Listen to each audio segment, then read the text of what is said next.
Muy bien, vamos a dar inicio. Muy buenas tardes, alumnos. Me presento, mi nombre es Soto Verónica, secretaria de prensa por el Centro de Estudiantes Franja Morada. Bienvenidos a la clase de apoyo a cargo del doctor Arrieta, docente de nuestra casa de estudios, abogado y especialista con maestría en Derecho Penal, profesor adjunto de Derecho Penal 1 y miembro asociado de la Asociación Argentina de Profesores en Derecho Penal. Desde el Centro de Estudiantes, profesor, le queremos dar las gracias por su tiempo, por su disposición y por contribuir al crecimiento académico de todos los estudiantes. Tiene la palabra y muchísimas gracias desde ya. Bueno, muchísimas gracias a ustedes. El agradecido soy yo por invitarme a tener este contacto sobre el derecho penal con los estudiantes. Así que, bueno, vamos a tratar de que este tiempo que estemos conectados sea provechoso. Si mal no tengo entendido, es una tutoría que se pide fundamentalmente para los alumnos que van a rendir libre, ¿no? ¿Es así? Sí, así es, doctor. Bien, entonces yo no sé si el número de alumnos que se encuentran conectados, todos rinden libre, pero si no es así, no hay ningún problema. Voy a tratar en la medida de mis posibilidades, de evacuar sus dudas e inquietudes, pero dando prioridad a quienes tienen que rendir libre la semana que viene, ¿no? Entonces, les pediría que comencemos con las preguntas de los alumnos que están inscritos para las mesas libres, y en la medida de lo posible, para que podamos llevar un orden, podríamos comenzar con la primera parte y después dar un orden con la teoría del delito y las dudas que les puedan surgir después, ¿no? Así que bueno, yo estoy a disposición de ustedes con las preguntas. Veo que si ustedes se quieren conectar, y si, es mejor dicho, si se conectan con sus cámaras, para mí mejor, así nos vemos las caras y nos conocemos. Entonces podemos tener una conversación un poco más directa a pesar de la virtualidad.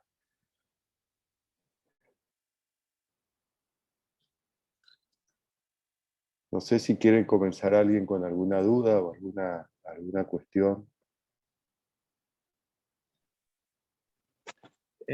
Profe, cuando Sí. nosotros estamos analizando, por ejemplo, un caso de teoría del delito, empezamos preguntándonos primero qué es una acción, después de preguntarnos qué es una acción, empezamos a analizar la... Ay, no me estoy acordando. La La tipicidad tipicidad. sería. Uh-huh. Y en la tipicidad empezamos primero con la acción del sujeto, digamos, o sea, después el resultado típico sería, ya sea muerte, lesión, robo, etcétera. Después de eso sería el, el nexo causal, que lo analizamos con la supresión hipotética. Y después de eso sería la causa de imputación, si no me estoy equivocando. No. Podríamos decir que la teoría del delito, estudiada desde una teoría estratificada, es decir, una teoría que divide el análisis del delito en distintos estratos o distintos niveles de análisis, en los que el dogmático se tiene que formular una serie de preguntas, y esas preguntas tienen un orden, y ese orden es imperioso y es necesario que se respete. Como vos bien decís, la primera pregunta que uno debe formularse es acerca de la existencia de la acción. Y una vez que uno afirma la existencia de la acción porque no se da ninguna causal que la excluya, ni la fuerza física irresistible, ni la involuntariedad por el estado de inconsciencia, ¿no? O la imposibilidad de dirigir las acciones, entonces sí pasamos al siguiente nivel, que es el de la tipicidad. Y la tipicidad hay que ver qué tipo penal estás analizando. En los delitos de resultado, en los tipos dolosos de resultado, en una teoría con un tipo complejo, tenés un aspecto objetivo y un aspecto subjetivo. Entonces sí, en el aspecto objetivo del tipo doloso de resultado, tenés que preguntarte primero por su faz objetiva, su aspecto objetivo. Entonces ahí tenés que acreditar la existencia de la acción en su aspecto externo, tenés que acreditar la producción del resultado típico, porque es un elemento del tipo, el nexo que existe entre la acción y ese resultado típico, de manera tal que uno pueda afirmar que esa acción causó en sentido natural ese resultado. Para ellos, ¿sí? Como decís, uno se puede valer de una teoría que explica más puramente en sentido natural esta relación, que es la teoría de la equivalencia de las condiciones, conocida también con posterioridad como la teoría de la condictio o condicio sine qua non. Es decir, esa teoría condictio sine qua non, que significa condición sin la cual, que propone una suerte de fórmula heurística, de un ejercicio de supresión mental e hipotético. Suprimiendo la acción, el resultado típico desaparece, entonces se afirma la causalidad o el efecto causal de la acción respecto de ese resultado. Y después, ya con el aporte que hizo el funcionalismo, y sobre todo cuando la doctrina entendió que el tipo culposo, el tipo imprudente había quedado un poco relegado en su estudio y había quedado de alguna manera circunscripto a lo que era la infracción al deber de cuidado, concepto ambiguo, poco preciso, ¿no? Se dedicó a tratar de fijar los contornos, ¿no? Los límites de esa infracción al deber de cuidado. Y apareció ahí la teoría o la llamada teoría de la imputación objetiva, que hoy forma parte también del aspecto objetivo de los tipos penales dolosos y culposos. Entonces, además del nexo causal, uno tiene que acreditar un nexo de imputación, ya no causal en sentido natural, que ya lo hemos afirmado a través de la teoría de la equivalencia de las condiciones, sino un nexo imputativo, normativo, que me demanda preguntar si la acción ha creado un riesgo prohibido para la producción de ese resultado típico que causé, y a su vez si el riesgo prohibido creado por la acción fue el que se realizó, se concretó o se materializó en el resultado típico y no otro riesgo diferente. Podríamos tener aquí, como algunos autores hacen una diferenciación entre lo que es la imputación objetiva a la acción y la imputación objetiva al resultado. Y después, por supuesto, una vez que uno delimita el tipo objetivo, que contiene todos los elementos que tienen que estar en cabeza del autor para actuar con dolo, ¿no? Uno pasa al aspecto subjetivo. Y ahí se encuentra con el dolo y en algunos tipos penales con los elementos subjetivos que requiere o que demandan ciertos tipos penales y que son distintos o diferentes al dolo. Ahí tendríamos un comportamiento que encuadra en un tipo penal doloso de resultado. Pero también puede ser un tipo de imprudencia, puede ser un tipo omisivo. Lo cierto es que cuando estudiamos la teoría del delito de manera estratificada, tenemos que ir dando estos pasos y una vez que acreditamos la acción, nos preguntamos sobre su tipicidad, es decir, si la acción presenta las características que el tipo requiere para que la acción sea típica, sea esta dolosa, culposa o imprudente, de comisión o activa, o de omisión u omisiva. Y una vez que acreditamos la tipicidad de la conducta, nada más que podemos afirmar allí un cumplimiento del sujeto con su acción de lo que es materia de prohibición, es decir, del encuadre de la acción del sujeto en el tipo penal. Y una vez que afirmamos este encuadre del tipo penal, de la acción en el tipo penal, también afirmamos su antinormatividad. Es decir, que cuando el sujeto realiza la acción típica, está alzándose, está infringiendo una norma que siempre se debe inferir del tipo penal. La norma no está en el tipo penal, la norma no está en la ley, se infiere del tipo penal. Por eso es que cuando Juan mata a Pedro, Juan podríamos decir, así en términos muy rápidos, que cumple con el tipo penal, porque el tipo penal que está contenido en el artículo 79, el tipo penal del homicidio, dice el que matare a otro. Y Juan dice, bueno, sí, yo maté a otro. ¿Por qué me van a aplicar pena?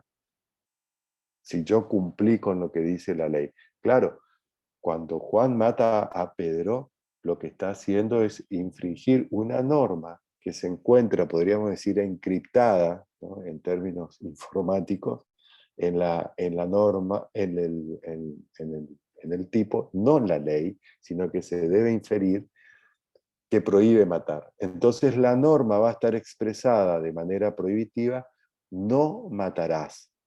Y ahí viene el tipo penal que está en la ley, que dice, si matás a otro, te aplico la pena de 8 a 25 años, porque la norma prohíbe matar. Entonces, en conclusión, lo que quiero tratar de transmitir es que cuando uno afirma la tipicidad de una conducta, está afirmando su infracción a la norma también. Es decir, toda conducta típica es ya antinormativa. Eso no significa, a su vez, que la conducta típica y antinormativa sea ya antijurídica. Todavía nos queda un paso por dar dentro del ilícito, ¿no?, que es el de la antijuridicidad. Y pasamos al estrato de la antijuridicidad.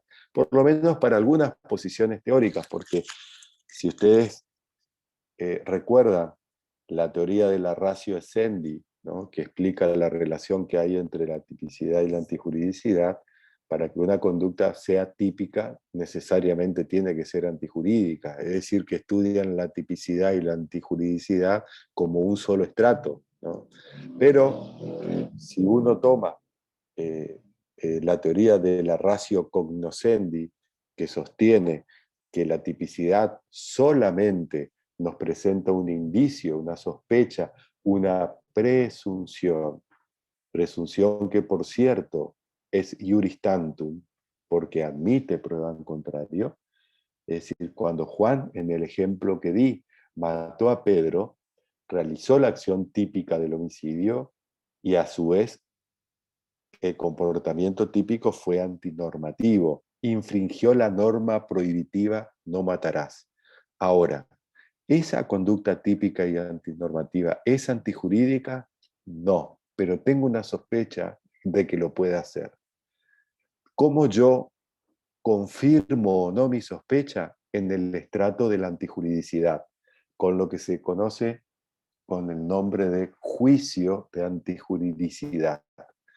Y el juicio de antijuridicidad consiste en un proceso de verificación acerca de si ese comportamiento típico y antinormativo está o no amparado por una causa de justificación. Es un juicio, como dice el profesor Bacigalupo, inverso al de la tipicidad. Mientras que para que una conducta sea típica, la acción tiene que encuadrar en el tipo penal. Para que la acción típica sea antijurídica, no tiene que encuadrar en un tipo permisivo o causa de justificación. Porque si la conducta típica encuadra en una causa de justificación o en un tipo permisivo, pongo por ejemplo a la legítima defensa, sí, es verdad, Juan mató a Pedro. Y de esa forma infringió la norma que prohíbe matar y cumplió con el tipo del homicidio del artículo 79 del Código Penal. Pero Pedro estaba a punto de matarlo a Juan. Entonces ahí vemos que esa sospecha que teníamos en la tipicidad no se nos confirma, porque Juan mató amparado por una causa de justificación proveniente del derecho penal, que es la legítima defensa. Por lo tanto, su conducta va a ser típica, antinormativa, pero ya no antijurídica. Antijuridicidad significa contrariedad al orden jurídico todo. Entonces, para que el comportamiento típico y antinormativo sea antijurídico, tiene que contrariar a todo el ordenamiento jurídico. Si hay alguna causa de justificación que ampare el comportamiento típico, sea que éstas provengan del derecho penal, del derecho procesal o del derecho privado, esa conducta típica y antinormativa no habrá de ser antijurídica, y allí se cortaría el análisis. Pero sin embargo, si la conducta típica antinormativa no se ve amparada por ninguna causa de justificación, Juan mató a Pedro porque lo quería matar, porque es su enemigo, y entonces no le asiste ninguna causa de justificación, confirmamos, le damos el tilde al estrato de la antijuridicidad. Esa conducta típica, antinormativa, también es antijurídica. Y aquí queda configurado lo que se conoce con el nombre de injusto penal, que no genera como consecuencia la posibilidad de una imposición de una pena, porque el principio de culpabilidad me impone que para que se pueda aplicar una pena, se tienen que dar todas las condiciones para que ésta pueda ser aplicable. Entre esas, las condiciones del reproche. Y las condiciones del reproche me exige que para que se pueda aplicar una pena, la conducta tiene que ser, además de típica y antijurídica, culpable. Es decir, tiene que ser un delito. Una vez que estamos frente a un delito, sí viene la posibilidad de aplicar pena. Pero cuando un sujeto es autor o se le puede endilgar o atribuir la comisión de un injusto, le genera consecuencias jurídicas.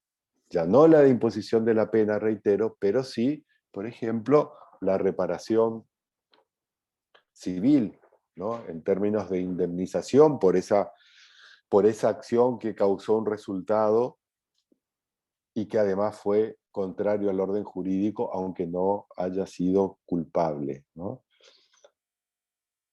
Ahora, también puede generar ser autor de un injusto responsabilidad para terceros, porque cuando estamos frente a un autor de un injusto doloso, ya lo ponemos en el ámbito de lo punible a los partícipes. De acuerdo a la teoría de la accesoriedad limitada, la participación criminal importa el aporte doloso al injusto doloso del autor. Por lo tanto, que cuando estamos frente a un autor de un injusto doloso, ya estamos también para los partícipes dentro del ámbito de lo punible. Ahora, siguiendo el esquema de la teoría estratificada del delito, para que este injusto pueda ser delito, tiene que ser un injusto culpable. Entonces, sobre su reproche lo vamos a ver en el estrato siguiente, que es el de la culpabilidad. Y en la culpabilidad vamos a ver si podemos atribuir como reproche ese injusto a su autor, porque al momento del hecho pudo comprender la criminalidad del acto, ¿no? Pudo comprender la criminalidad del acto, no se encontraba bajo algún supuesto patológico o no de incapacidad psíquica de conducta, y a su vez no se encontraba limitado en su ámbito de libertad, es decir, bajo la influencia de lo que se conoce con el nombre de estado de necesidad exculpante o disculpante. Si no se dan, y por supuesto que si tampoco se encuentra en un error de prohibición inevitable que le excluiría la culpabilidad. Entonces, si no se dan esas condiciones negativas de la culpabilidad, allí recién habremos de estar frente a un delito, a afirmar que este sujeto, Juan, ha realizado una conducta típica, dolosa o culposa, activa u omisiva, antijurídica y además culpable.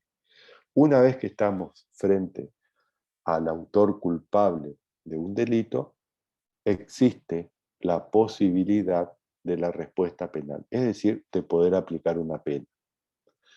Y quiero aclarar, por último, que el presupuesto por imperio del principio de culpabilidad para la imposición de una pena es la comisión de un delito. Es decir, para que haya pena tiene que haber delito. Mas no siempre que haya delito va a haber pena. ¿Puede ser que haya un delito sin pena? Sí puede ser, pero nunca pena sin delito. Los casos de las excusas absolutorias, por ejemplo, del artículo 185, que el legislador decide no aplicar pena, sino mandar a la responsabilidad civil, digamos, a que el conflicto se solucione en el ámbito del derecho privado.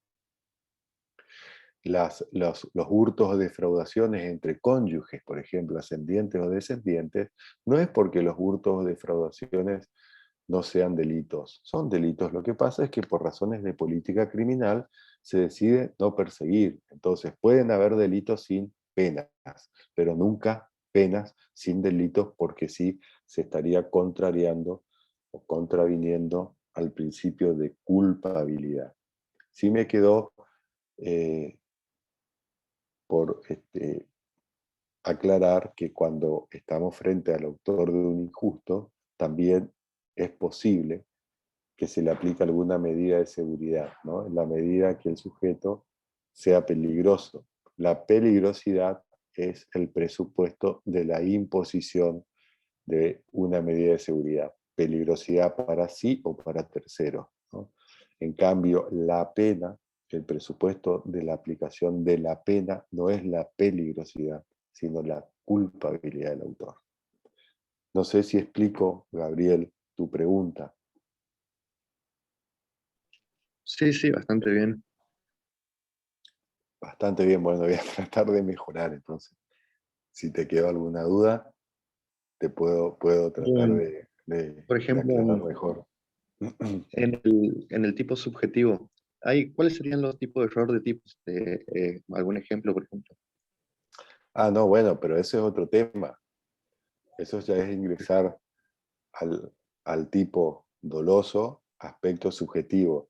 Es decir, yo entendí la pregunta como uno debía posicionarse en el análisis de una teoría del delito, en el sentido de una teoría del delito estratificada. Por eso expliqué ahora puntualmente el aspecto subjetivo.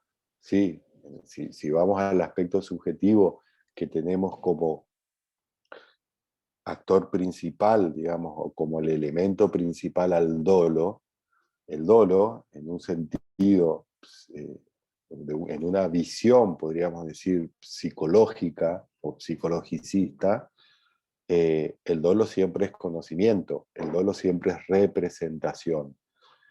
Sabido es que el Código Penal argentino no define el dolo. El Código Penal argentino no conceptualiza el dolo.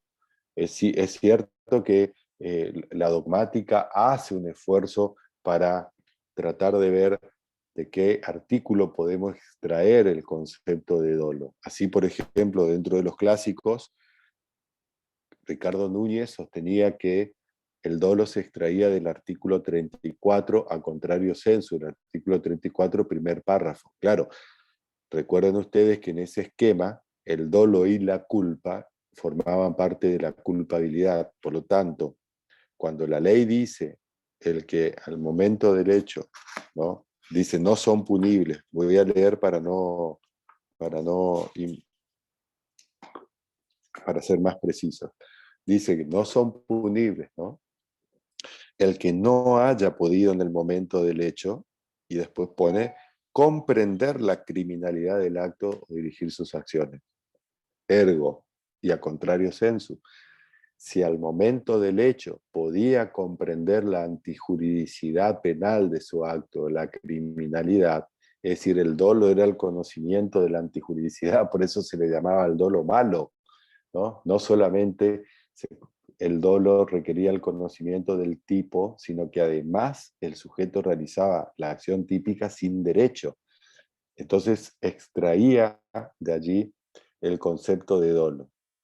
Pero cuando Hans Welzel subjetiviza el injusto, y el injusto se vuelve objetivo subjetivo y traslada al dolo y a la culpa, a la tipicidad, como formas del ilícito, ¿no?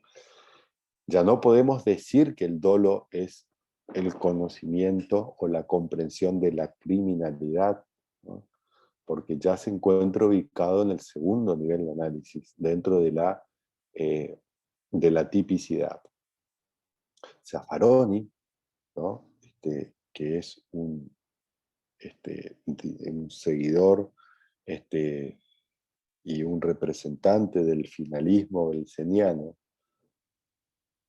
extrae el concepto de dolo del artículo 42 que consagra el tipo de la tentativa, es decir, cuando dice el que con el fin de cometer un delito determinado comienza su ejecución pero no la consuma por circunstancias ajenas a su voluntad.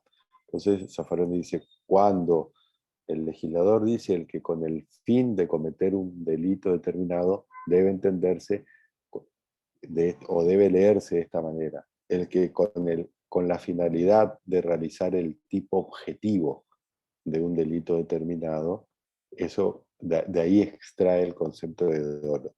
Pero lo cierto es que si uno va al Código Penal argentino, se va a encontrar con que no está caracterizado ni conceptualizado, de manera tal que es la dogmática la que tiene que dar la caracterización, establecer sus contornos, sus alcances y sus consecuencias. Desde el punto de vista psicologicista, existen por lo menos dos teorías, ¿no? Hay una teoría que es la teoría de la representación y otra teoría que es la teoría de la voluntad. Por ejemplo, dentro de los representacionistas lo pongo a Enrique Bacigalupo, ¿no? Él sostiene que dolo es solo conocimiento, solo representación. ¿De qué? Del tipo objetivo. Es decir, yo me tengo que representar que con mi acción estoy creando un riesgo concreto, ¿no? Para el probable o el posible, dice alguno, ¿no? La probable o la posible producción de un resultado típico. O, como dice Jacobs, se tiene que representar como no improbable la producción de un resultado típico. Entonces el dolo solo se compone, solo se configura con un elemento que es el conocimiento, la representación de un riesgo concreto para la producción de un resultado típico. La teoría de la voluntad, además del conocimiento, además de la representación, adiciona un elemento, que es el elemento volitivo o el elemento conativo. Es decir, que el dolo no es solo conocer, el dolo es conocer y querer realizar el tipo objetivo. Entonces, hay un dato que es común, como ustedes advertirán, que es el conocimiento, la representación. Pero hay un dato o hay un elemento que los distingue. Para la teoría de la voluntad es preciso, además, que se dé el aspecto conativo del dolo, el aspecto volitivo. Es decir, eso que yo conozco, además lo debo querer hacer. Estas dos teorías, digamos, se pueden ver sus consecuencias aplicadas a una clase de dolo que es el famoso dolo eventual, ¿no? Mientras que para la teoría de la representación, toda representación de un riesgo concreto, riesgo prohibido, hablamos siempre, ¿no?, para la producción de un resultado es dolo, y por lo tanto la única forma de imprudencia posible es la imprudencia sin representación. Para la teoría de la voluntad no se distingue al dolo eventual de la culpa con representación desde el conocimiento solamente. Tanto se conoce o se representa al sujeto cuando actúa con dolo eventual como cuando actúa con culpa con representación. Desde ese ámbito no podemos diferenciarlo. ¿Cómo podemos diferenciar? Justamente en la disposición interna del sujeto ante esa representación. Dice la teoría de la voluntad, si el sujeto ante la representación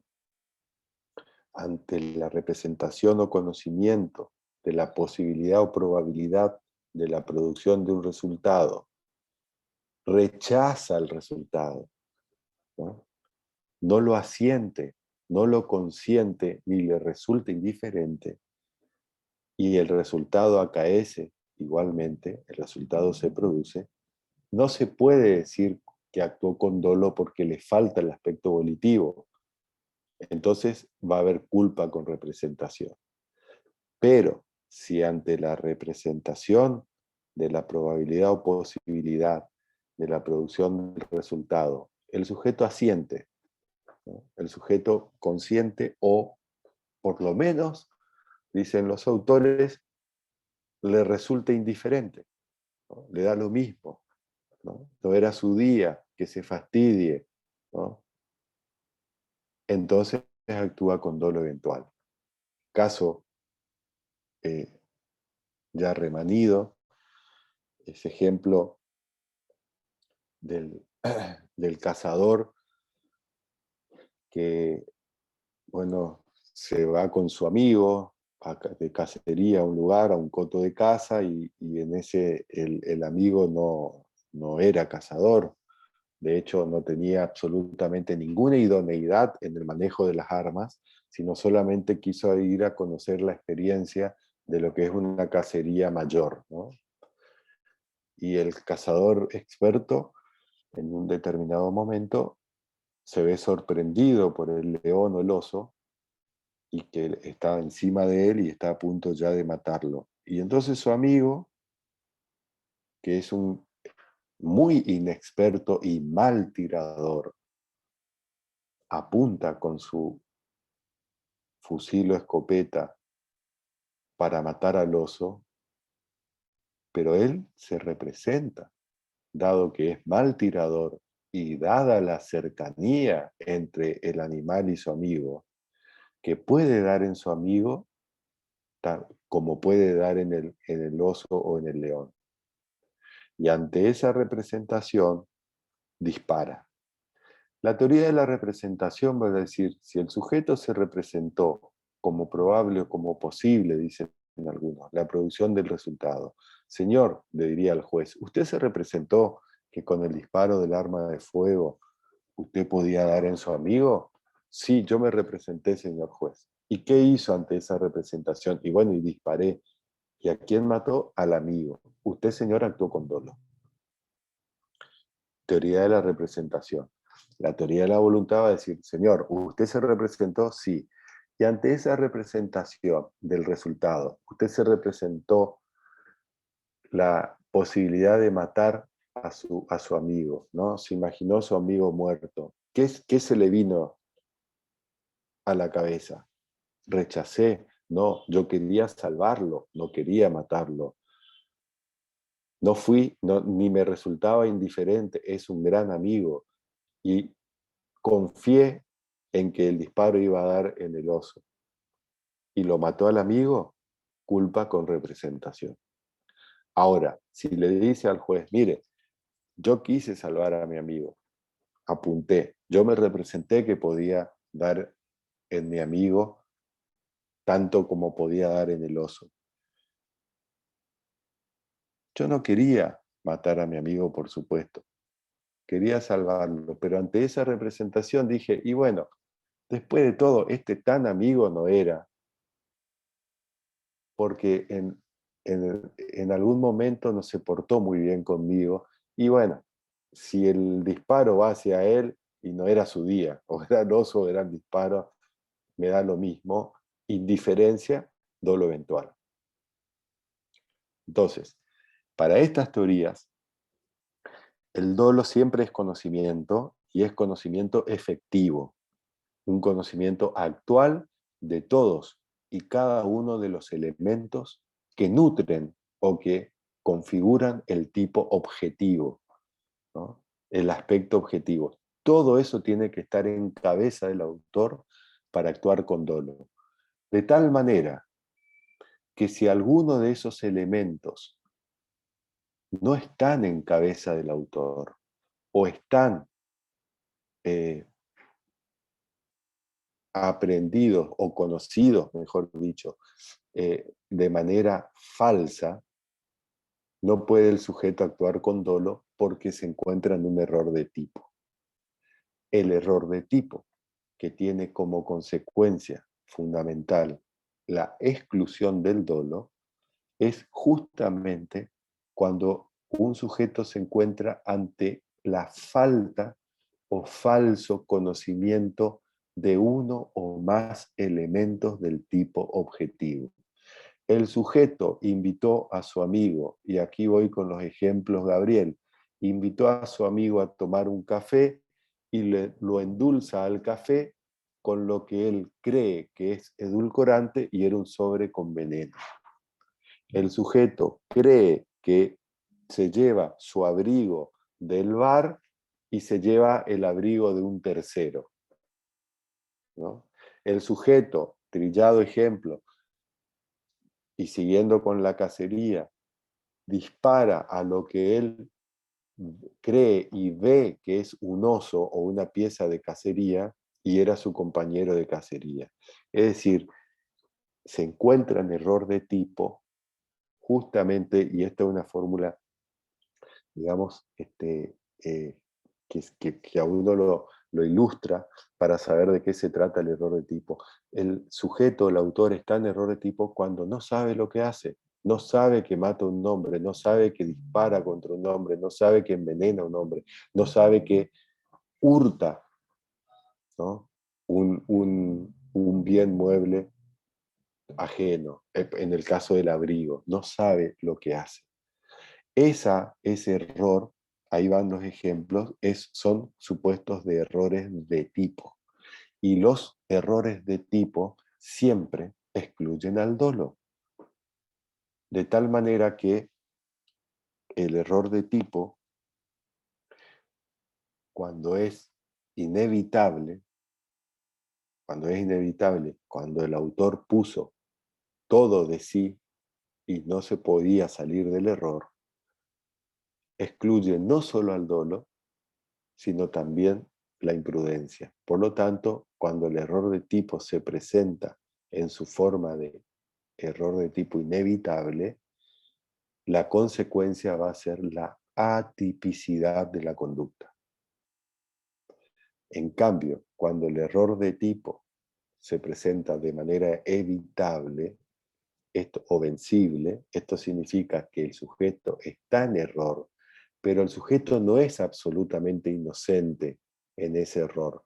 Él está en error porque ese error le es atribuible a él, porque si él ponía mayor cuidado, si él se comportaba como una persona prudente para ese ámbito de actuación, él hubiera salido del error.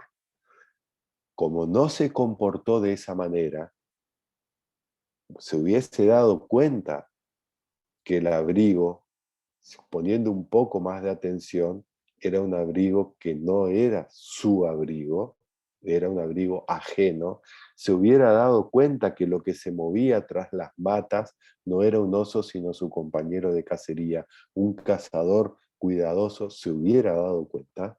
Entonces, ese error evitable excluye el dolo, pero deja un canal de imputación a título de imprudencia. Es decir, se le puede atribuir ese resultado típico que causó a título de imprudencia. Solo y sí en la medida que el Código Penal prevea la forma culposa para ese delito, porque como ustedes saben, no todos los delitos que se cometen de manera dolosa también pueden ser cometidos de manera culposa. El sistema de tipos culposos en el Código Penal argentino, perdón, es un sistema de números cerrados de tipos culposos. Solamente algunas figuras, algunos tipos que aparecen legislados en la parte especial, en el libro segundo del Código Penal argentino, pueden ser cometidos de manera culposa. De tal manera que si el sujeto se encuentra en un error de tipo vencible y no está prevista la forma culposa, la consecuencia va a ser la atipicidad de la conducta. Por ejemplo, supónganse ustedes que el sujeto se encuentra mirando un partido de fútbol, es muy fanático de un equipo, se encuentra con su amigo y sobre el último minuto el equipo contrario convierte un gol. Y este de bronca toma lo que cree que es su teléfono celular y lo arroja al piso, ¿no? Como una manifestación de así una exaltación, un exabrupto, sin conocer que estaba arrojando un celular ajeno.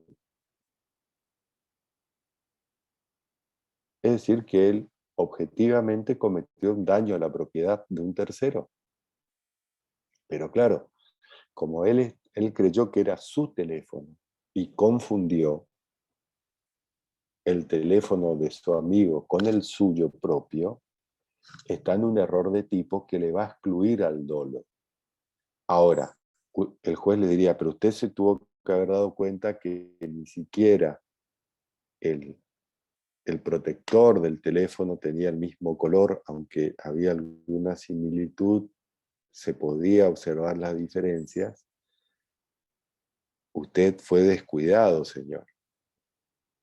Usted pudo haber salido de su error, claro, que estaba con bronca y todo lo demás, pero aún así usted se pudo haber dado cuenta, a pesar de que los teléfonos estaban uno al lado del otro, que el teléfono que usted arrojaba era un teléfono ajeno. No le voy a imputar el dolo, pero usted fue un descuidado, su error era evitable o vencible, de manera tal que queda la posibilidad de imputar a título de imprudencia. Pero el delito de daño que está contemplado en el artículo 183 del Código Penal no admite la forma culposa. O sea, el daño solamente es doloso. Entonces, este sujeto, al no actuar con dolo por estar en error de tipo y al no existir la figura culposa del delito de daño, su comportamiento es atípico. ¿Me explico? Sí, profe, perfecto. ¿Y podría dar un ejemplo de error de tipo invencible? Y bueno, un error de tipo invencible, a ver, un ejemplo, si el cazador, ¿no?, está en su posición, está apostado, ¿no?, y su amigo le traza una broma y se disfraza de oso, se pone perfume de oso y además grita como oso, ¿no?, y dispara, cualquier persona, cualquier cazador, ¿sí?, a la distancia en que lo ve, hubiera disparado. O sea, es un error de tipo evitable, inevitable, perdón, de la misma manera que si alguien puso en un sobre de edulcorante veneno y después lo cerró. Es decir, cualquier persona no hubiese podido salir de su error por más cuidado que hubiese puesto. Ahora, distinto es si uno va y toma el sobre de azúcar o de edulcorante al lado de otros sobres que contienen veneno y lo toma sin mayor cuidado al tomarlo. Entonces, bueno, no podría decir si ponía mayor cuidado, si hubiese dado cuenta que decía tóxico o peligroso, etc. Pero si alguien coloca, que sería un supuesto autoría mediata, ¿no?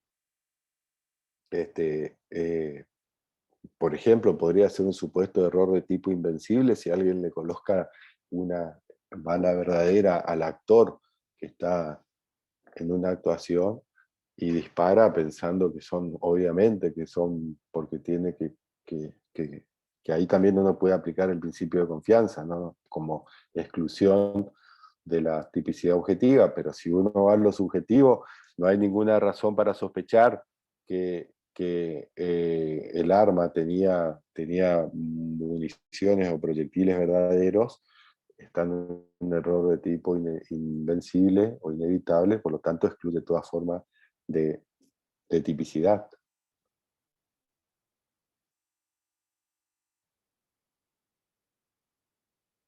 ¿Estamos? Sí, profe, muy ilustrativo su ejemplo, muchas gracias. Bueno. Doctor, ¿cómo le va? ¿Le podría hacer Bien. una consulta con respecto a lo que usted explicó hace un rato, la conditio sine qua non?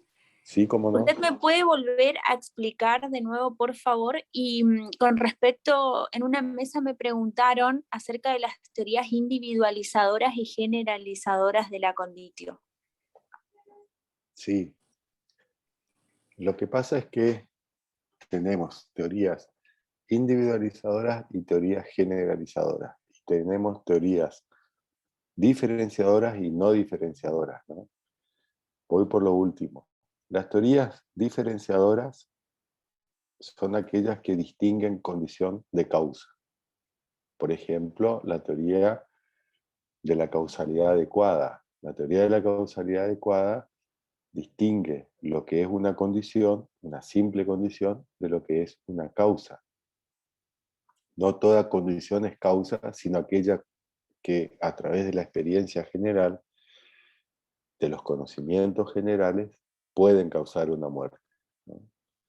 En cambio, la teoría de la condictio sine qua non es una teoría no diferenciadora. Y de allí incluso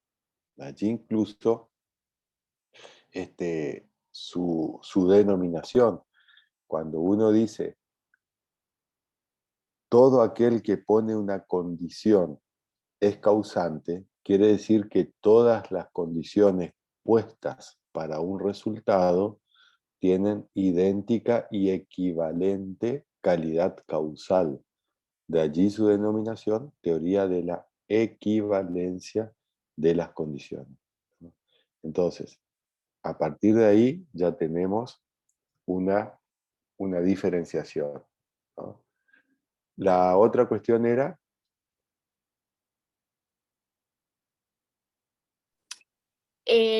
No era eso, yo quería Ah, saber cuál era la diferencia de las teorías individualizadoras y generalizadoras de la conditio.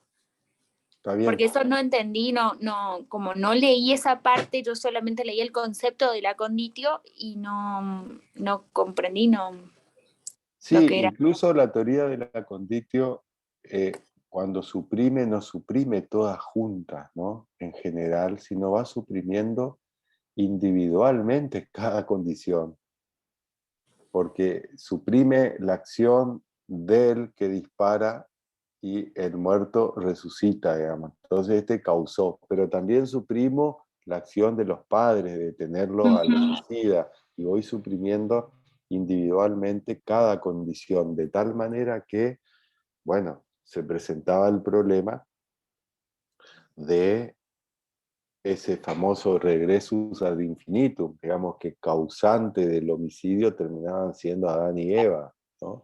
Es decir, porque no se podía poner un límite objetivo a esta cadena causal infinita. ¿no? Que el finalismo que tomaba, Belsel tomaba la teoría de la equivalencia a las condiciones, lo que pasa es que él ponía el límite no en la faz objetiva, sino en la faz subjetiva. Decía, no todo aquel que causa con dolo. Los padres no causaron, perdón, los padres que causaron la muerte, porque si no lo tenían al homicida, el homicida no disparaba, y también el armero, y el padre del armero, y el que vendió el proyectil, y el abuelito, y el bisabuelo, etc. El que actúa con dolo es el homicida. Los demás son solo causantes, ¿no? Y puede ser que entonces la teoría de la imputación objetiva viene a poner un límite a la teoría de la conditio y Por que va a tomar en supuesto. cuenta realmente la acción que realizó el autor, no va a tomar en cuenta a sus padres, al carpintero. No, pero no, es decir, a ver, Camila, como vos decís, la teoría de la imputación objetiva vino a poner un límite al tipo objetivo. La teoría de la imputación objetiva parte del presupuesto de la acreditación de la causalidad, y para eso podés tomar la teoría de la equivalencia de las condiciones o de la condictio. Lo que pasa es que el límite, la teoría de la imputación objetiva, lo pone en el aspecto objetivo ya, porque no toda acción que causa un resultado crea un riesgo prohibido para la producción de ese resultado. Entonces, ya a nivel objetivo, uno puede limitar. No es necesario ir al tipo subjetivo, al dolo. En el aspecto objetivo yo ya te limito la causalidad y te distingo de la imputación. De tal manera, Camila, que uno podría decir, fíjate, ¿no? Fíjense, cuando uno dice, ¿es posible que un sujeto cause una muerte sin matar? Cuando alguien le pregunta a un amigo así, ¿no? Compartiendo un café o algo, si yo puedo causar una muerte sin matar, ¿cómo vas a causar una muerte sin matar? Si le causaste la muerte, lo mataste. ¿Qué me estás diciendo? ¿Qué tiene tu café? Algo te está pasando. Y sin embargo, en términos teóricos, no es lo mismo causar una muerte que matar. Y esto lo hace ver la imputación objetiva. Es decir, pongamos como ejemplo clásico el conductor que viene conduciendo su automóvil a una velocidad permitida, con un automóvil con un estado de transitabilidad absolutamente adecuado, ¿no? Y es la víctima la que cruza un semáforo en rojo a una velocidad excesiva en una motocicleta e incluso mandando textos con el teléfono, ¿no?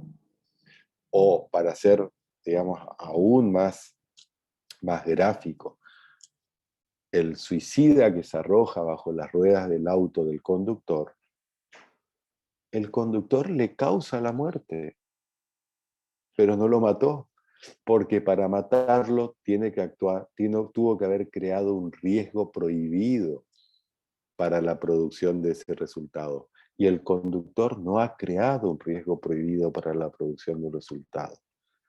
Fue la propia víctima la que creó un riesgo prohibido que se materializó en el resultado típico. Entonces, en términos de imputación objetiva,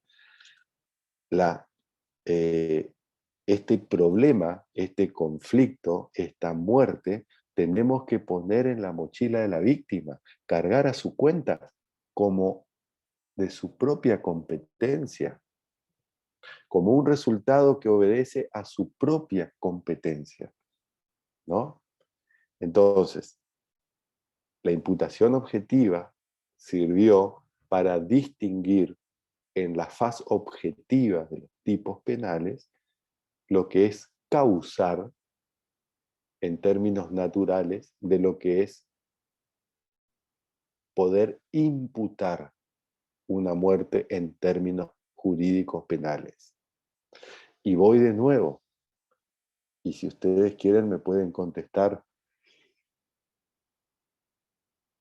Clásico ejemplo. El conductor cruza el semáforo en verde. El motociclista cruza el semáforo en rojo de una manera absolutamente descuidada, totalmente desprotegiendo su seguridad. Y entonces el conductor no puede frenar a tiempo, cruzó de golpe y a una velocidad excesiva, lo atropella, cae, se rompe un dedo de la mano y lo llevan al hospital para entablillarlo al dedo, ¿no? Y en el hospital se produce un cortocircuito y él se electrocuta y muere. Pregunto, ¿el automovilista causó la muerte del ciclista o del motociclista? ¿Le causó o no la muerte? Y es causante, pero no se le puede imputar. Exactamente. Causó Para la mí muerte. no, doctor. O sea, para mí él es causante, sí, de haberle atropellado, pero no de la muerte. Porque no se le puede imputar un resultado al autor. Esto al Pero, doctor González lo leí pero, así, no sé si me pero equivoqué. Camila, justamente los términos que usaste. Él causó, pero no se le puede imputar la muerte, que son dos cosas distintas. De nuevo, si vos aplicás la teoría de la equivalencia de las condiciones, si vos suprimís mental e hipotéticamente la acción de conducir el automóvil, el impacto desaparece la lesión en el dedo, desaparece el sujeto en el hospital y desaparece la muerte por electrocución en el hospital, de manera tal que el automovilista le causó la muerte. El automovilista le causó la muerte. Pero yo no le puedo imputar la muerte porque el automovilista no creó un riesgo prohibido para la producción de esa muerte que causó. Por lo tanto, no va a responder jurídico penalmente a pesar de haber causado. ¿Me explico? Sí, sí, sí. Incluso, fíjense, que si uno le pone un aditamento a esta cuestión, hace un pequeño giro al ejemplo y lo pone al automovilista como un infractor. El automovilista cruza el semáforo en rojo y de nuevo el motociclista cae, se rompe el dedo, lo llevan a entablillar y se muere como consecuencia del incendio. Lo que sea. El sujeto, el automovilista, ¿le causó la muerte al motociclista? ¿O no? Como dijo, profe, ¿puede repetir? Si le causó la muerte al motociclista, este automovilista que cruzó el semáforo en rojo. Y en este caso sí, profe, porque creó el riesgo al pasar en rojo. Pero, Para mí habría dolo eventual, doctor, no, esperen un porque al momento. autor se le pudo Esperen, pero representar. escuchen la pregunta, porque ustedes no me están contestando la pregunta. Yo le estoy preguntando, no sobre el aspecto subjetivo, yo le estoy preguntando, estamos analizando el aspecto objetivo. Entonces yo le estoy preguntando si el automovilista causó la muerte del motociclista. Este automovilista cruzó el semáforo en rojo. ¿Le causó la muerte al motociclista? Profe, ¿no aplicaría la misma teoría para el motociclista como para el automóvil? Perdón, Abril, no sé si logro entender. ¿No aplicarías de la misma manera qué cosa?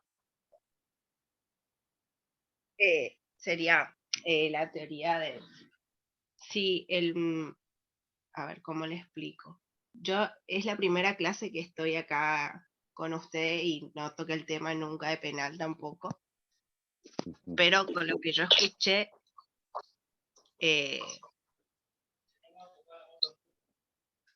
La pregunta que les formulo es la siguiente. ¿Hay ajá, alguna diferencia desde el punto de vista de la causalidad que el automovilista haya cruzado el semáforo en verde o haya cruzado en rojo en los ejemplos estos? Sí, Sí, A ver, ¿por qué? porque Porque en esas al estar situaciones crea el cruzando, riesgo. A ver, da uno, a ver, ¿quién va a contestar? porque está creando un riesgo al estar, jurídicamente desvalorado. claro, al estar cruzando el semáforo en rojo, al estar prohibido, él está creando un riesgo. Agostina está contestando. Sí, ¿Ustedes tienen alguna imposibilidad de activar sus cámaras? O Yo en este momento sí, así nos por el vemos. internet.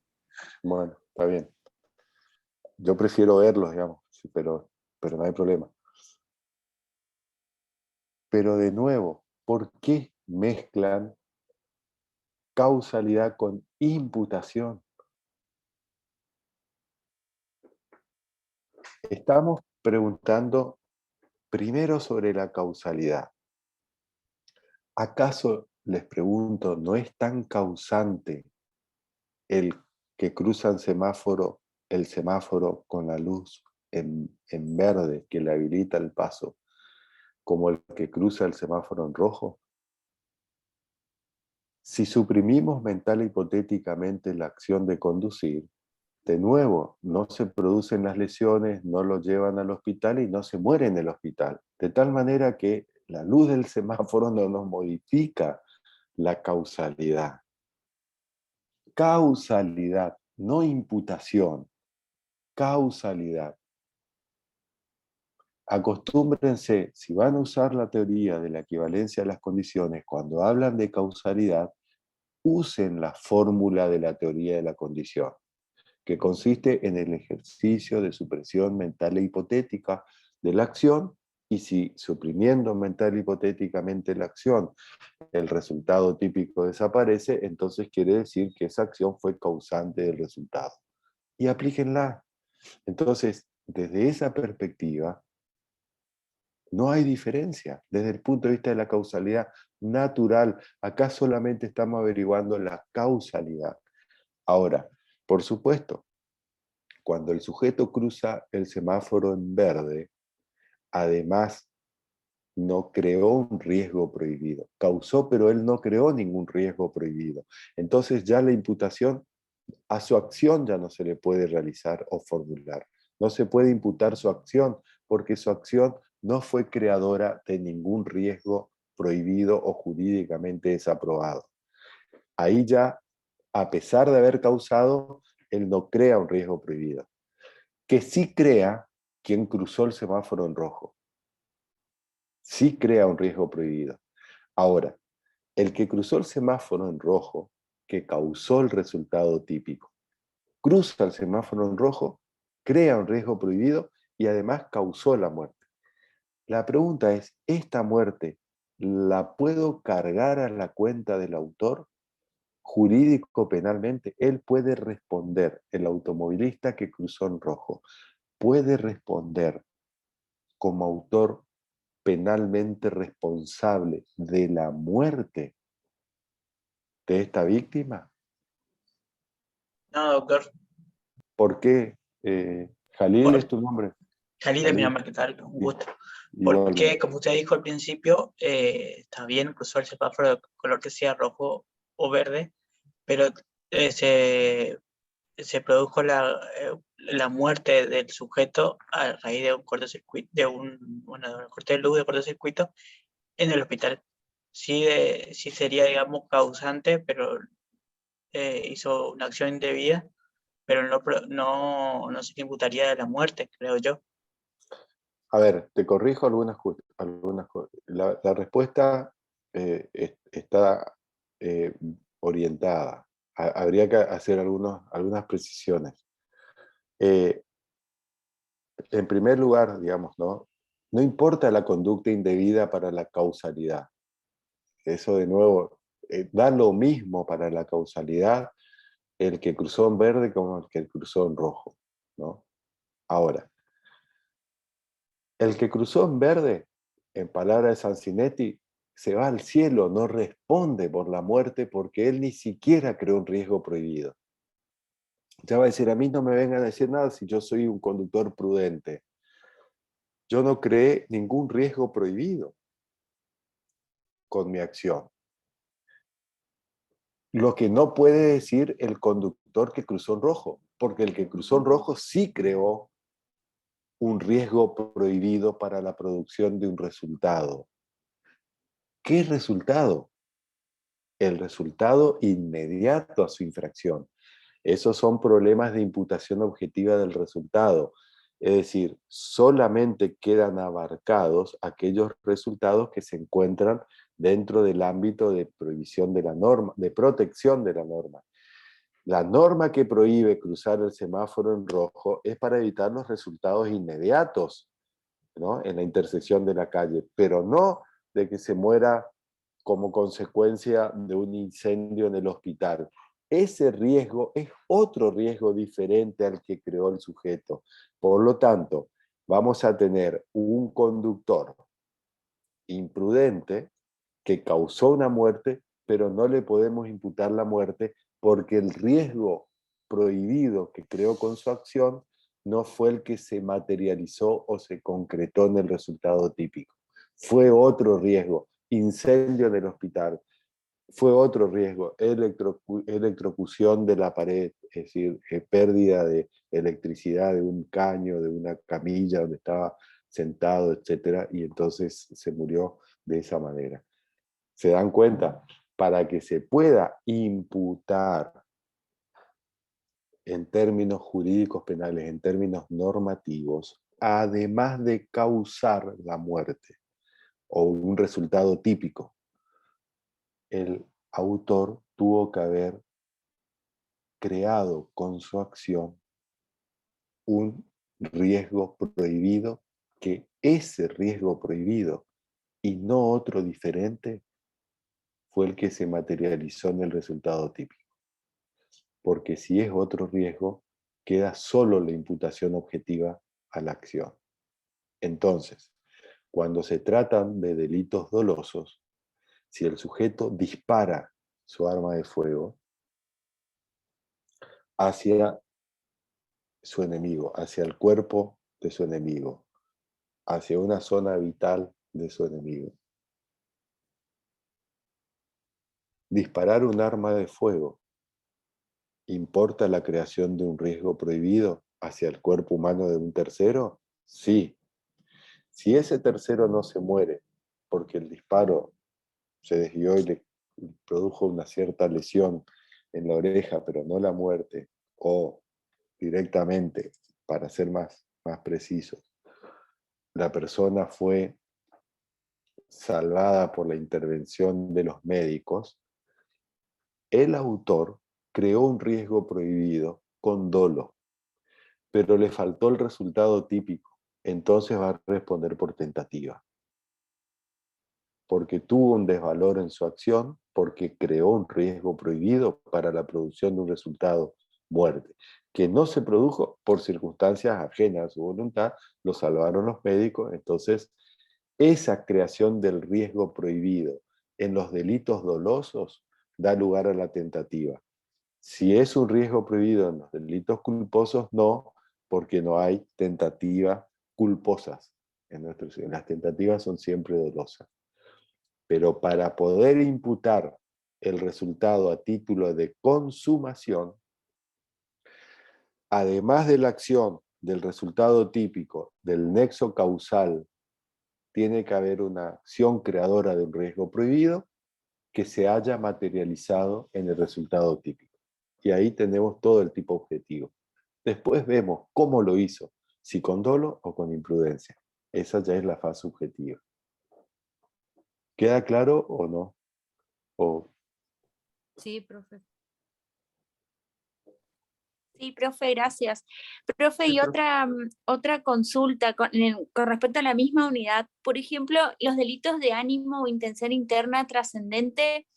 Si yo pongo, por ejemplo, ¿no? Esto se analiza en la parte especial, pero yo creo que entendí lo que es esto. Igual le quiero hacer la consulta por si me toca en la mesa. El artículo 80, inciso 3, el delito de homicidio agravado por precio, promesa remuneratoria, ¿puede ser un delito de ánimo? Donde lo determinante acá es que el autor se haya motivado en cobrar un dinero, por ejemplo, para cometer el hecho delictivo. ¿Puede ser, por ejemplo? O sea, puede Sí, ser. es decir, sí. A ver, esos son elementos subjetivos del Ujú. tipo o elementos subjetivos que requieren los tipos que son diferentes al dolo, ¿no? Es decir, en los tipos subjetivos es el dolo, en general, el elemento principal y único. En los llamados tipos simétricos, donde en la faz objetiva tenemos los elementos propios de cada tipo y los elementos comunes, que son los que analizamos recién, y en la faz subjetiva tenemos al dolo. Entonces hay una coincidencia esencial entre lo objetivo y lo subjetivo, lo que está en el aspecto objetivo y en la cabeza del autor. Pero hay tipos que son asimétricos o se conocen también con el nombre de tipos hipertrofiados, porque este es el tipo objetivo y el tipo subjetivo es más amplio, porque además del dolo requiere elementos subjetivos diferentes a él. Esos elementos diferentes pueden ser ultrafinalidades, ¿no? Y a partir de ahí tenemos delitos de tendencia interna trascendentes, o sea, que trascienden el dolo. Por ejemplo, dentro de los delitos de tendencia interna trascendente tenemos los cortados delitos de resultados o delitos incompletos de varios actos. Los cortados delitos de resultados, por ejemplo, las amenazas. Basta con que el sujeto amenace sin importar que la víctima haya o no tenido temor o sentido temor. Ya él hizo todo con la acción, ¿no?, de amenazar. Lo que suceda después ya, por eso se corta el resultado allí, ¿no?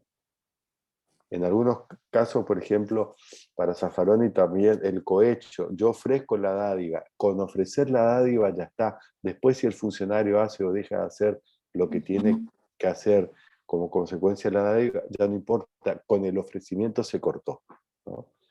En cambio, en los delitos incompletos de dos o más actos, también como delito de tendencia interna trascendente, significa que van más allá del dolo, ¿no? Por ejemplo, en los casos del artículo 80, inciso séptimo, el homicidio criminis causa, cuando el sujeto mata al guardia de la caja fuerte y lo mata con dolo, pero no lo mata al guardia con el dolo de matar porque él le quitó la novia en el colegio secundario y entonces es su enemigo, sino que él mata al guardia para poder acceder a robar la caja fuerte. Por eso es que son delitos incompletos de dos o más actos o de varios actos, en donde la ultrafinalidad de robar agrava el delito. Cuando mata al guardia, aun cuando no haya comenzado la ejecución del robo, ya es un homicidio criminis causa por esa tendencia interna que trasciende, esa ultrafinalidad que mata, pero no mata para matar, sino para robar, ¿no? Entonces ahí tenemos dos. Tendencia interna trascendente. Cortados delitos de resultado, delitos incompletos de varios actos. Y también tenemos los delitos de tendencia interna peculiar, que son aquellas situaciones o son aquellos en los que el autor lo que hace es, cuando despliega la acción, está demostrando el aprovechamiento de una situación. Por ejemplo, aunque puede ser polémico o discutido para algunos, en los casos del homicidio con alevosía, digamos, ¿no? El sujeto se aprovecha de la situación de indefensión para matar al sujeto, ¿no? Estos delitos de tendencia interna peculiar, ¿no? Que también en algunos casos se habla de la habitualidad, por ejemplo, en el curanderismo y qué sé yo, el ejercicio ilegal de la medicina, se debe diferenciar de los motivos, que los motivos son elementos que se adelantan en el tipo pero que tienen que ver con la culpabilidad. Por ejemplo, el artículo 80, inciso tercero del que vos mencionabas, Camila. Es decir, ¿por qué mato? ¿Cuál es mi motivación? Por odio racial, por promesa remuneratoria. Eso es un problema de culpabilidad, ya no del tipo. Es como que el aspecto subjetivo, dice el autor que yo leí, va más allá del aspecto objetivo en este artículo, porque en el delito de homicidio por precio o promesa, porque es como que el autor se motiva en cobrar un dinero a cambio de, o sea, al matar, no importa si después no cobra. Exacto. Decía el autor, lo determinante acá es que él se motive en eso al cometer el hecho delictivo. O sea, yo podría poner, por ejemplo, citar este artículo. Para los motivos, sí, claro que sí. Exacto. Ah, bueno. Exacto. Sí, sí. Bueno, gracias, doctor. Por nada. O sea que la mayoría entonces de los incisos del artículo 80 pueden ser, por ejemplo, de un típico ejemplo, digamos, doctor. Algunos, el No artículo, todos, el inciso no 4 todos. también, no, No no todos. todos. Algunos requieren dolo directo, otros son de delito de tendencia interna trascendente, otros de tendencia interna peculiar, algunos son motivaciones, es decir, pero no necesariamente todos. No, el que mata a su ascendiente, descendiente, cónyuge, no Claro, tiene que ver con eso. no. Ahí se basta con que el dolo, digamos, ¿no? Basta con el dolo. Por eso no todos. Bueno, gracias. No por nada.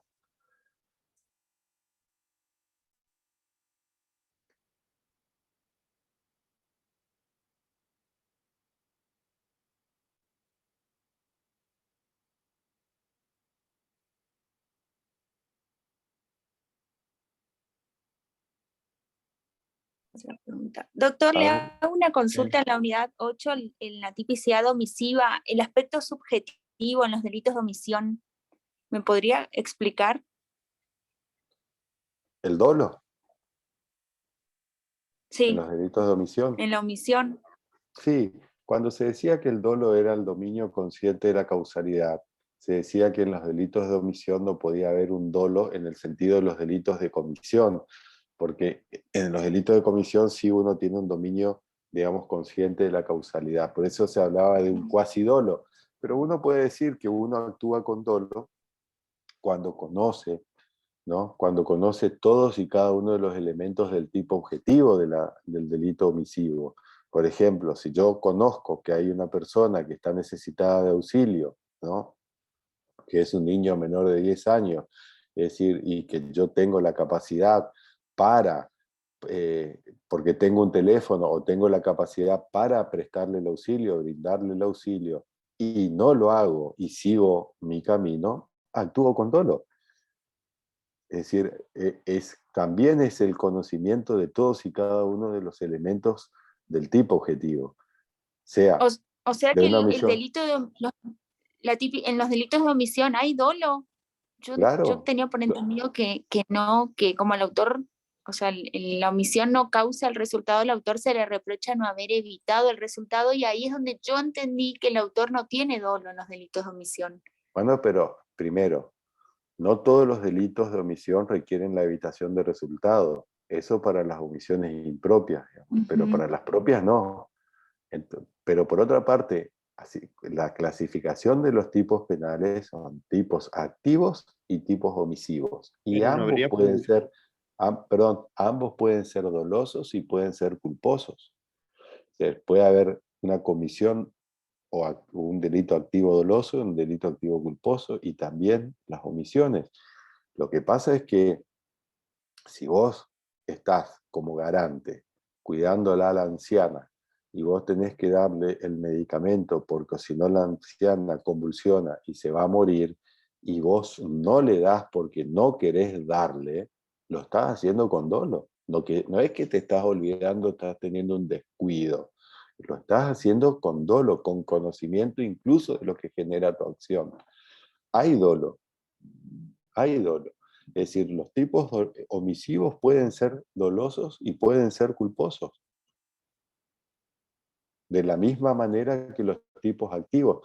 Es cierto que en los tipos omisivos, en general, la doctrina te dice, porque hay alguno que puede decir que en las omisiones se puede causar, pero en general no se causa, sino que no se evita cuando se debe evitar, ¿no? Lo cual genera también un problema constitucional por el principio de la ley escrita y por el principio de la ley cierta.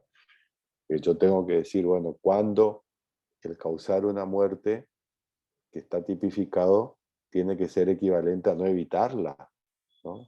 Porque esa construcción no está escrita, es una construcción que uno hace de una reconversión de la norma para poder imputar. La madre que no, decía Zaffaroni, que teje calcetines y no le da el pecho al bebé, no causa la muerte, causa calcetines.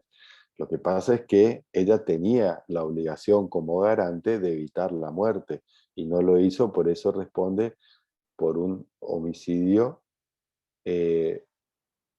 por omisión impropia, que hoy por hoy, para Zaffaroni, todas las omisiones impropias para que puedan cruzar el filtro de constitucionalidad del principio de legalidad penal, tiene que poder extraerse del artículo 106, porque no admite ningún tipo omisivo impropio no escrito, porque afecta al principio de legalidad penal, ¿no?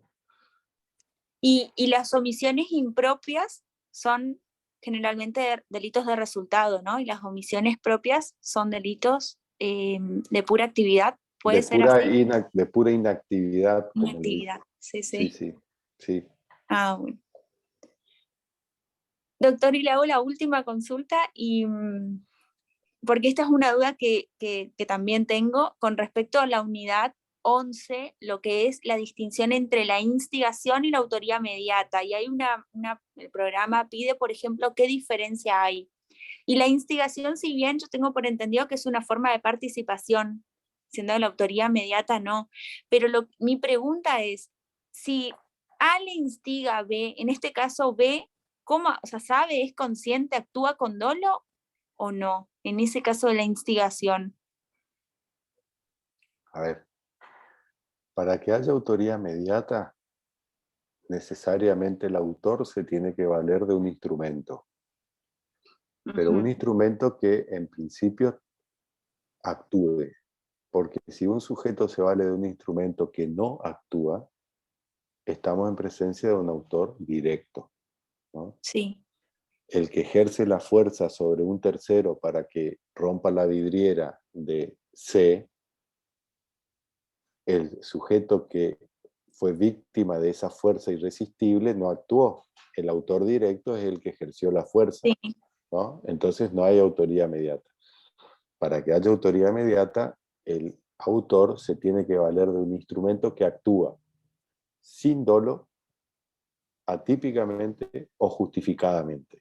¿Siempre va a ser así, doctor? ¿O puede actuar con dolo? El No, instrumento. porque si el instrumento actúa con dolo, no lo está utilizando como instrumento. Entonces, en todo caso, el hombre de atrás está instigando y puede crear el dolo en el instrumento, y entonces porque si actúa con dolo, entonces no podría ser un instrumento que lo coloque al de atrás como autor inmediato. Por eso tiene que ser sin dolo, atípicamente o justificadamente. Y una posición no mayoritaria de la doctrina, por ejemplo, Zaffaroni, sostiene que esas son las tres formas únicas de autoridad mediata, porque él no admite de la utilización de un instrumento que obra inculpablemente. Porque él dice que al inculpable no se lo puede instrumentar, porque uno no puede saber, no puede tener el dominio sobre el instrumento, por ejemplo, de un inimputable que tiene alguna patología. Pero la doctrina, en general, dice que se puede perfectamente ser autor mediato utilizando un instrumento que obra inculpablemente, si es que tiene el dominio del hecho sobre ese instrumento. Si no tiene el dominio del hecho sobre ese instrumento, entonces es un instigador. Pero si tiene el dominio del hecho, entonces es un autor mediato. Esa era mi duda, doctor, porque yo me preguntaba cómo actúa el instrumento en el caso de la autoría mediata, si siempre actúa sin dolo o puede actuar con dolo. Y ahí es donde me confundía, porque yo, si el instrumento en una autoría mediata actúa sabiendo, se confunde con la instigación. Pero claro, fíjate vos, si yo le doy, yo soy el utilero del teatro y le doy al actor, le digo, mirá, y te doy el arma con la, te doy el arma, con las municiones de verdad, ¿no? Y dice, bueno, son municiones de verdad, yo, bueno, lo voy a matar, voy a aprovechar y voy a matar y lo mato. O es instigador, si es que se dan las condiciones de la instigación, o el actor va a ser autor doloso de un homicidio, porque ahí no se está instrumentando a nadie, ¿no? Para que se lo instrumente, él no tiene que saber, tiene que actuar sin dolo, atípicamente, con la tipicidad objetiva o justificadamente. Bueno, gracias, doctor. Por nada. Acá yo tengo en el chat, yo no puedo escribir, pero me piden un correo. Sofía Salazar me pide un correo. Buenas tardes, profe. Sí, hola ¿Cómo Sofía. le va, profe? Bien. Buenas tardes. Buenas tardes. ¿Cómo le... Bien, bien, bien. Aquí estamos, tratando de explicar tanto algún tiempo? tema. Buenas Bueno. tardes. ¿Cómo le va? Bien, bien, bien. Muy bien. Gracias.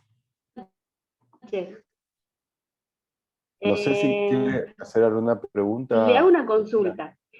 A nosotros, yo me recibí... Sí, profe, necesitaría comunicarme con usted en privado, porque yo cursé con usted penal, elemento penal en su momento, elemento Hace penal tanto. 1. Sí, hace un tiempo ya. Sí, en el 2001. Y nos piden que volvamos a cursar de nuevo penal. Pero nosotros hemos visto ya, o sea, todos los temas que usted está explicando, obviamente lo vimos nosotros en penal y parte especial también. Me gustaría comunicarme con usted en forma privada, ¿puede ser? Sí, lo que pasa es que yo no puedo escribirle a usted en forma privada a mi teléfono, porque yo no soy anfitrión, pero en todo caso yo le autorizo a la anfitriona que le pueda pasar mi número de teléfono. Sí, profe, voy a pasarle mi número, Sofía Salazar, te voy a pasar mi número de teléfono y entonces así yo puedo hacer el mediador con el docente, si te parece. Te doy mi número de teléfono, ¿puede ser? Pero por eso después podemos hacerlo eso, entonces ya aprovechamos el tiempito porque perfecto, gracias, profe. para seguir, no es nada, un gusto. No es nada. Un gusto verlo de nuevo. Gracias. Me pregunta de Mesa, ¿no? Sobre tentativa inidónea o idónea. ¿Está Mesa por ahí o ya no está?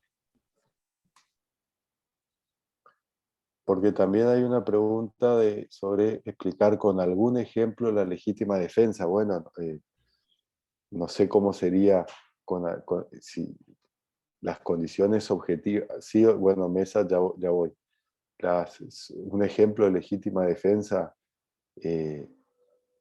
se da cuando el sujeto está frente a un agresor ilegítimo, ¿no?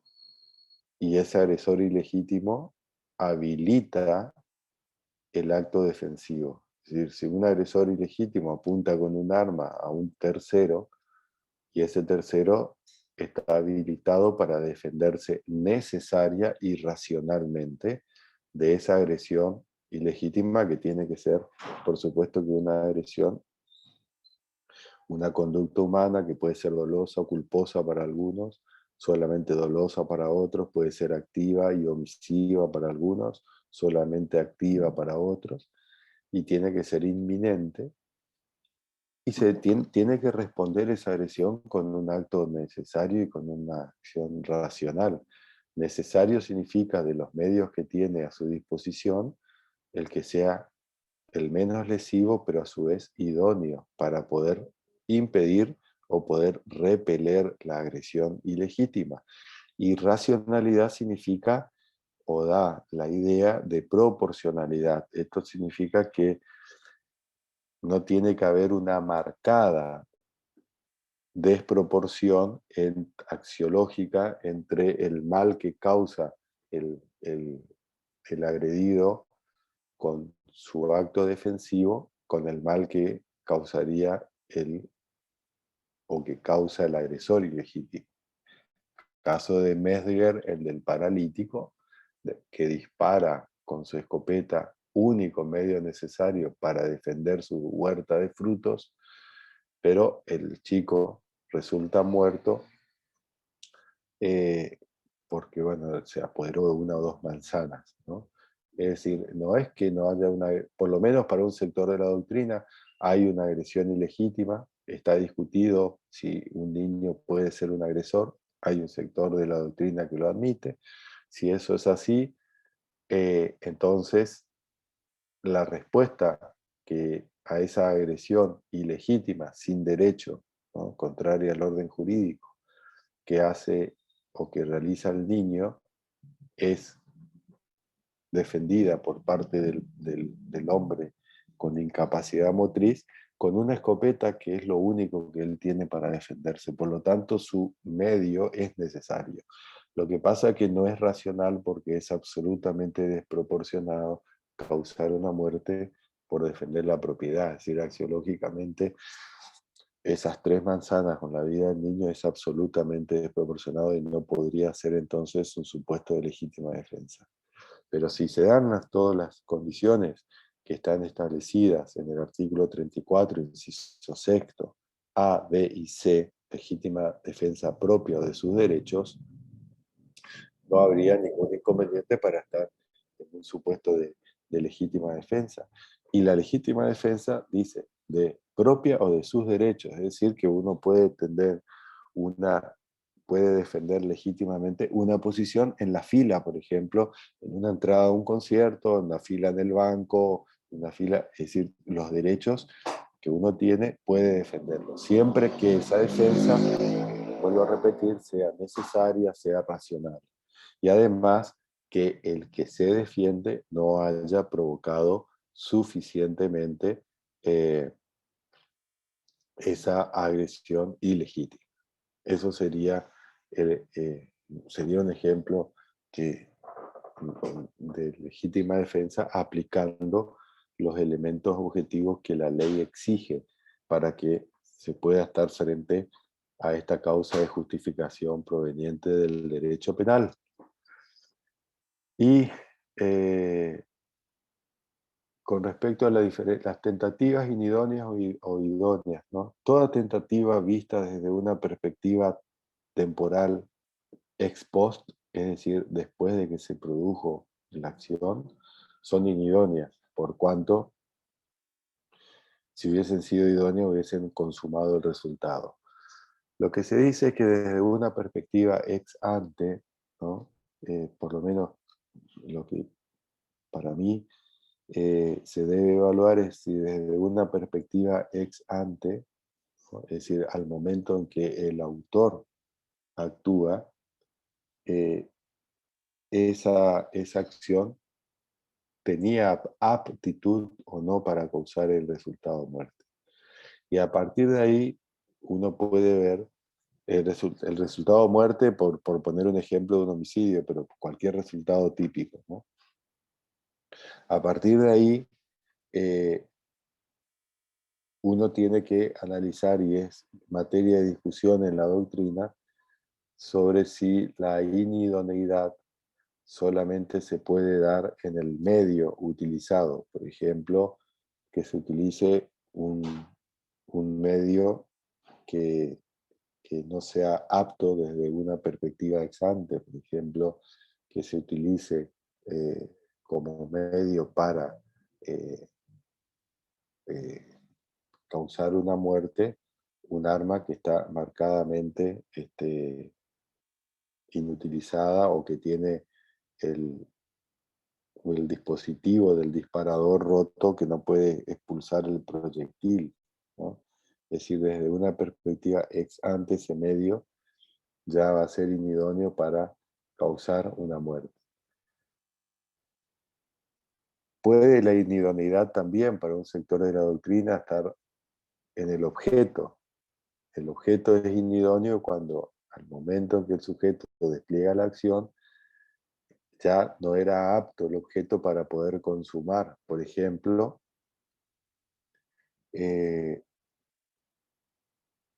supónganse ustedes que una persona quiere abusar sexualmente de una persona y confunde a la persona con una estatua de cera del museo Madame Tussauds. Están ahí las estrellas, digamos, de Hollywood, y entonces piensa que es la estrella de Hollywood y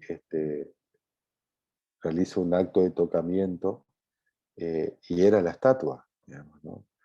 Es decir, estos son supuestos errores de tipo al revés, ¿no? Entonces ahí el objeto es inidóneo por cuanto nunca se iba a poder consumar el delito de abuso porque ya no existía una persona desde el momento en que el sujeto actuó. O sea, Sanzinetti traía trae, pero él resolvía, hoy lo resuelve como tentativa idónea, pero resolvía como tentativa inidónea ese famoso caso de matar al muerto, el sujeto que quiere matar a su enemigo y una vez que lo ve que está dormido, dispara para matarlo, dispara en una zona vital del cuerpo, dispara hacia la cabeza, pero su enemigo se había muerto minutos antes, ¿no? Como consecuencia de una muerte súbita, dato desconocido por el autor.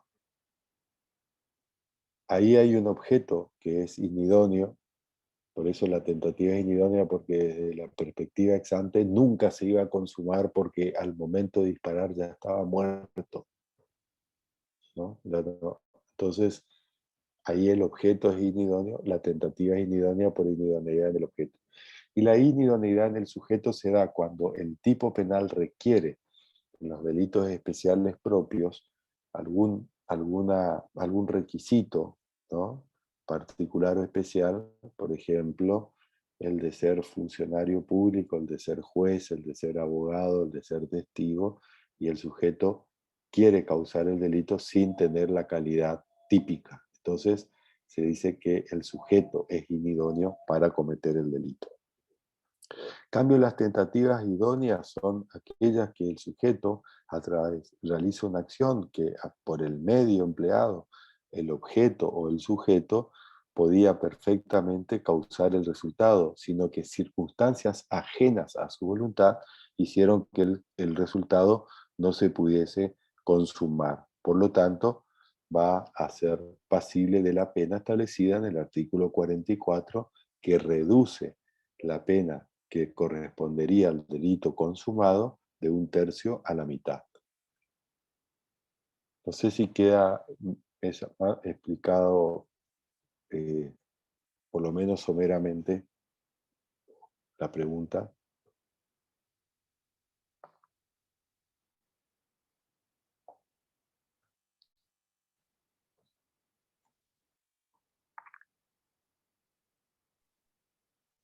Camila hizo una pregunta, doctor, unificación de penas. Camila, si podés habilitar tu audio y ampliar un poco más tu pregunta. Sí, no puedo prender mi cámara, doctor, porque no tengo batería Sí. y estoy enchufada abajo de la mesa del escritorio, por eso. Bueno. Si me podrías explicar cuándo se unifican las penas. Podríamos estar, bueno, voy a dar una respuesta utilitarias para poder diferenciar lo que es la unificación de condenas y la unificación de penas, ¿no? Que por cierto, una persona que es sometida a un proceso o es sometida a varios procesos tiene el derecho de que sus condenas se unifiquen y que se unifiquen sus penas. El sujeto tiene que saber qué pena tiene que cumplir. La unificación de condenas se da cuando los hechos se encuentran en una relación de concurso real o material del artículo 55 y todos esos hechos por los cuales son juzgados, o es juzgado, mejor dicho, el autor, son anteriores al dictado de la primera condena. El sujeto tiene una condena y ahora tiene que juzgarle por otro hecho, por el cual también lo condenan. Pero ese hecho por el que lo condenan con posterioridad al dictado de la primera condena, ese hecho es anterior, se cometió con anterioridad al dictado de la primera condena. Entonces, si esos hechos, no importa que las condenas sean posteriores, lo que importa es que ningún hecho haya sido cometido con posterioridad al dictado de la primera condena. Si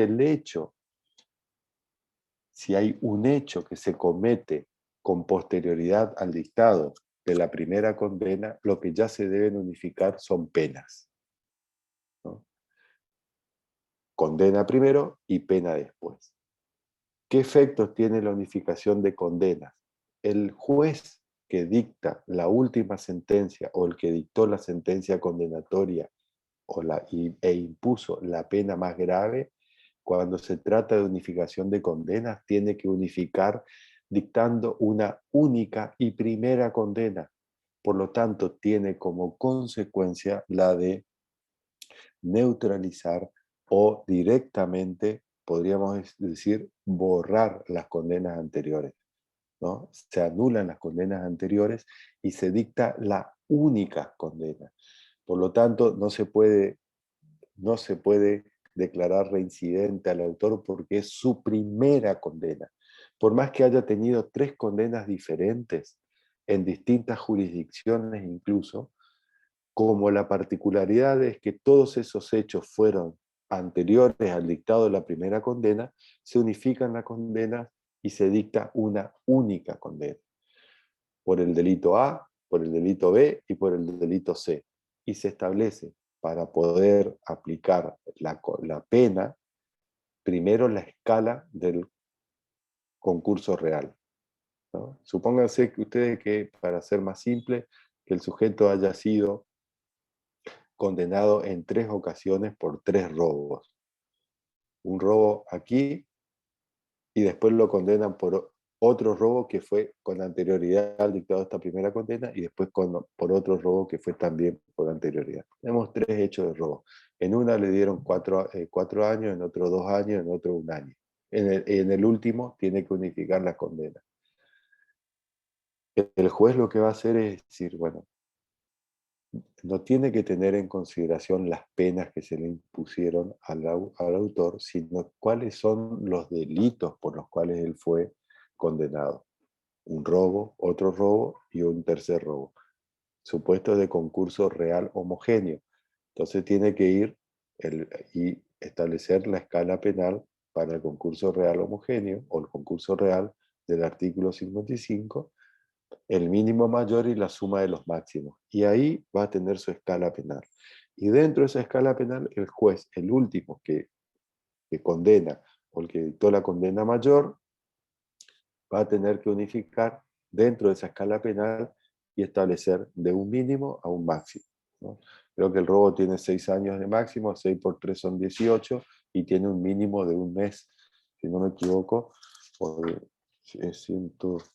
¿cómo mirar? Sí, doctor, tiene un mínimo de 1 mes De el 1 mes. robo. Entonces sería de 1 mes a 18 años. Puede poner una pena de 3 años en suspenso, puede darle la condenación condicional porque es su primera condena, es su única condena. En cambio, si el sujeto, el autor, se dicta una condena, está recurrida, se dicta la condena o le dan una condena condicional y comete un hecho con posterioridad al dictado de esta condena, de esta primera condena, ya lo que se deben unificar son penas. Y ahí sí, no se borra la condena anterior, puede ser considerado reincidente y la escala penal se da entre el mínimo, es el mínimo del nuevo delito o lo que le resta por cumplir de pena. Y el máximo es el máximo del nuevo delito más lo que le resta por cumplir. Esa va a ser la escala con la que va a tener que unificar el juez. Unificación de condena y de pena.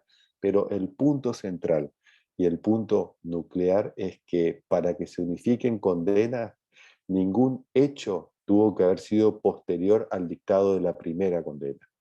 Si ya hay un hecho, por lo menos, que fue cometido con posterioridad al dictado de la primera condena, entonces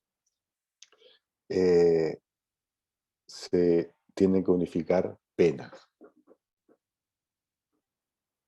¿Quedó claro? Gracias, doctor, es un genio. No. Bueno, miren, yo quisiera quedarme conversando con ustedes más tiempo, pero la verdad que creo que estamos cerca de las 2 horas y tengo algunas cuestiones que atender aquí en la oficina. No sé si creo que hemos podido avanzar en algunos aspectos y con unas cuantas preguntas. Si quedan algunas en el tintero, yo les pido disculpas, pero lamentablemente, bueno, se fue la hora. Sí, profesor. Agradecerle obviamente por su tiempo, la predisposición, como ya lo había dicho al inicio, y a los chicos que estuvieron presentes, y bueno, espero que les haya sido de utilidad y que tengan éxitos en su mesa. Así que, como usted dijo, Bueno, lamentablemente da la charla para seguir, pero obviamente podamos armar otra charla sí, otro cómo día de no, última, pero lamentablemente sí, por cuestiones de tiempo la vamos a cerrar hasta acá, si le parece. porque estamos dentro de las 2 horas. Sí, sí, van a ser ¿no? las 8. Porque, sí. y ya tomar alguna otra pregunta me va a demandar bastante más. Por eso yo les pido disculpas, pero la verdad que me gustaron las preguntas. Fueron en su gran mayoría muy, muy atinadas y muy interesantes como para justamente poder explayarse. Entonces, por eso es que demanda un poco más de tiempo la explicación, ¿no? Y yo les agradezco a ustedes este ejercicio y este intercambio de ideas y de esta materia que es muy interesante. Pero que bueno, es que nos podemos quedar conversando un rato más largo. Así es, profesor. Pero bueno, muchísimas gracias, como le vuelvo a repetir, y gracias a todos los chicos. Gracias por todo, profesor. Así que, ¿sí? Gracias a ustedes. Damos por finalizada entonces la charla, y éxitos, chicos, a los que vayan a presentarse en esta primera mesa. ¿Sí? El mayor de los éxitos, y a estudiar no queda otro. Y bueno, para eso estamos en la facultad. Muchas Bueno, gracias, profe. Tenga no, buena por noche y nada. muchas gracias, chicos. Hasta luego. Hasta luego. Muchas gracias. Hasta luego, hasta luego. Hasta luego, chicos.